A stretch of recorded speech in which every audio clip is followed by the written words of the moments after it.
आज की कहानी है दो यात्री और पेड़ की आवाज। एक गर्म दोपहर थी। सूरज आकाश में ऐसे चमक रहा था मानो अपनी तेज किरणों से धरती के हर जीव को झुलसा देना चाहता हो। हवा में एक हल्की सी सनसनाहट थी, लेकिन वह भी इतनी गर्म थी कि राहत देने के बजाय शरीर को और झुलसा रही थी। ऐसे में दो यात्री जो लंबे समय से एक धूल भरे रास्ते पर चल रहे थे, थकान और गर्मी से बेहाल हो चुके थे। उनके माथे पर पसीने की बूंदें चमक रही थीं और कंधों पर लटके थैले अब बोझिल लगने लगे थे। दोनों यात्री मोहन और सुरेश पुराने मित्र थे।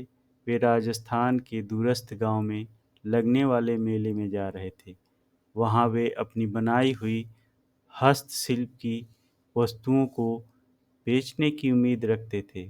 मोहन एक चित्रकार था जो अपनी कूंची से प्रकृति की सुंदरता को कैनवास पर उतारता था, जबकि सुरेश एक कुशल बुनकर था जिसके हाथों से बने रंग बिरंगे कपड़े दूर दूर तक प्रसिद्ध थे। लेकिन इस समय उनकी कला और उनके सपनों से ज़्यादा उनकी थकान हावी थी। मोहन, मेरा गला सूख रहा है, सुरेश ने हाथ हाँफते हुए कहा, अपनी पानी की मशक को हिलाकर देखते हुए जो अब लगभग खाली थी। अगर हमें जल्दी ही कोई छायादार जगह नहीं मिली तो मैं इस धूप में पिघल जाऊंगा। मोहन ने अपनी आंखों पर हाथ रखकर दूर तक देखा। क्षितिज पर धुंधली सी हरियाली दिखाई दी। वहां देख सुरेश, एक पेड़ है, चल वहां रुक कर थोड़ा आराम करते हैं। दोनों ने अपनी गति तेज की और जल्दी ही एक विशालकाय पेड़ के नीचे पहुंच गए। वह एक नीम का पेड़ था जिसकी शाखाएं चारों ओर फैली हुई थीं और उसकी घनी पत्तियां सूरज की किरणों को रोक रही थीं। पेड़ की छाया इतनी ठंडी और सुकूनदायी थी कि दोनों यात्री एकदम से राहत महसूस करने लगे। उन्होंने अपने थैले उतारे, जमीन पर चटाई बिछाई और पेड़ की जड़ों के पास लेट गए। हवा के हल्के झोंके पत्तियों को हिला रहे थे, जिससे एक सुखद सरसराहट का संगीत उत्पन्न हो रहा था। आह, यह तो स्वर्ग जैसा है, मोहन ने लंबी सांस लेते हुए कहा। उसने अपनी टोपी उतारी और अपने चेहरे को पोंछा। इस छाया ने तो मेरी जान बचा ली। सुरेश ने भी अपनी आंखें बंद की और पेड़ की छाया में सुकून महसूस किया। दोनों कुछ देर तक चुपचाप लेटे रहे, पेड़ की पत्तियों के बीच से झांकते नीले आकाश को निहारते हुए। पत्तियां हल्के हरे रंग की थीं और सूरज की किरणें उनके बीच से छनकर जमीन पर सुनहरे धब्बे बना रही थी। यह दृश्य इतना मनमोहक था कि मोहन, जो एक चित्रकार था, सोचने लगा कि वह इस सुंदरता को अपने अगले चित्र में कैसे उतारेगा। लेकिन जैसे ही उसकी थकान कुछ कम हुई, सुरेश का स्वभाव, जो हमेशा से थोड़ा अधीर और शिकायती रहा, फिर से उभर आया। उसने पेड़ की ओर देखा और अपनी भौहें सिकोड़ी।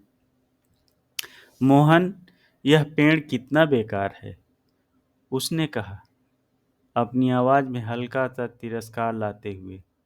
देख, इसमें ना तो कोई फल लगता है, न ही इसमें फूलों की कोई खास सुगंध है। बस इतनी सारी पत्तियां जो हर साल गिरकर जमीन को गंदा करती हैं।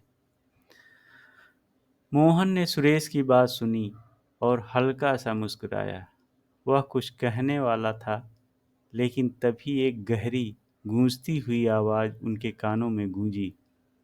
यह आवाज इतनी स्पष्ट थी कि दोनों यात्री एकदम से चौंक गए और इधर-उधर देखने लगे।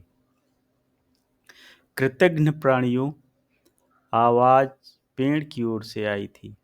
तुम यहाँ मेरी शीतल छाया में लेटे हो, मेरी ठंडक का आनंद ले रहे हो, और फिर भी मुझे बेकार कहते हो।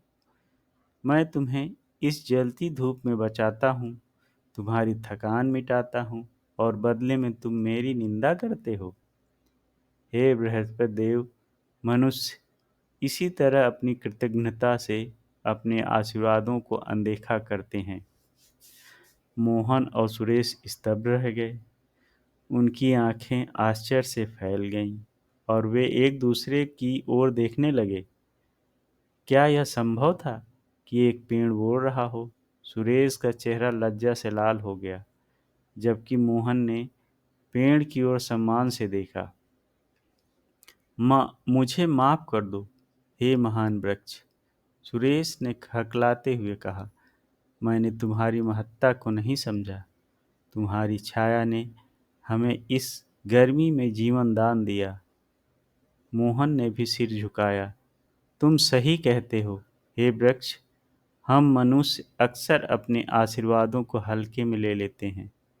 तुम्हारी छाया, तुम्हारी सुंदरता और तुम्हारा अस्तित्व ही अपने आप में एक अनमोल उपहार है। हमें हर उस चीज़ के लिए कृतज्ञ होना चाहिए जो हमें प्रकृति और जीवन से मिलती है, भले ही वो साधारण से छाया ही क्यों न हो।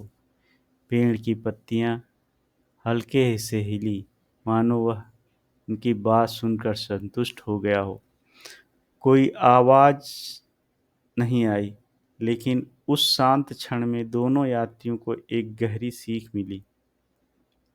उन्होंने अपने थैले उठाए, पेड़ को धन्यवाद दिया और अपनी यात्रा फिर से शुरू की।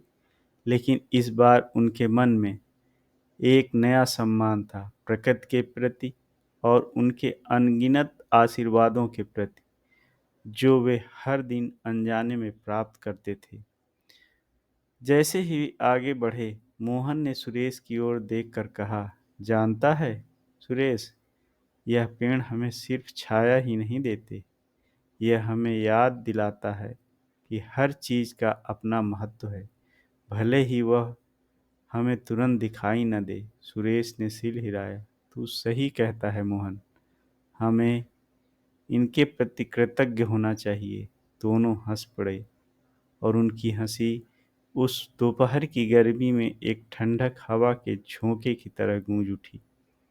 हमें हर उस चीज़ के प्रति